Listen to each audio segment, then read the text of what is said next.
बिस्मिल्लाहिर्रहमानिर्रहीम। अस्सलाम वालेकुम नाज़रीन, आप देख रहे हैं डेली हेल्थ आइडिया और मैं हूं मोहम्मद आसिम शाकर। दमा असल में दमा लंग्स यानी फेफड़ों की नालियों की सोजिश है जिसको डॉक्टर एलर्जी का नाम देते हैं। दमा की तीन अकसाम हैं: हसाबी दमा, अज़लाती दमा और गद्दी दमा। हसाबी दमा ये दमा तरी यानी बलगम के बढ़ जाने से पैदा होता।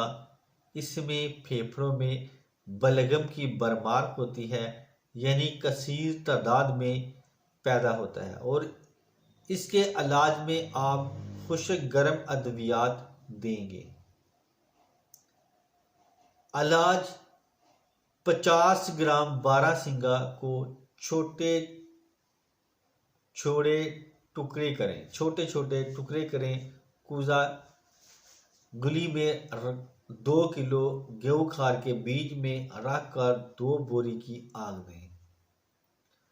खुराक 1 रत्ती शहद से रात को सोते वक्त सुबह तक कोई चीज नहीं खिलाएं। 1 हफ्ता काफी है, सालों का दमा खत्म होगा।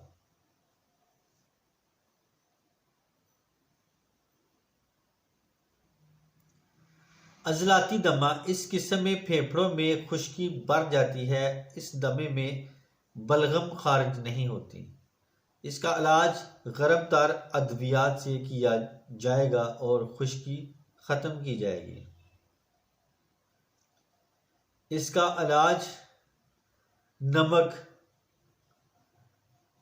फटकंडा 1 रत्ती रात को 1 चम्मच शहद में मिक्स करके चटा दें और ऊपर से पानी ना दें। हल्दी 1 तोला, गूंद कतीरा 10 तोले, दोनों को सफूफ कर लें।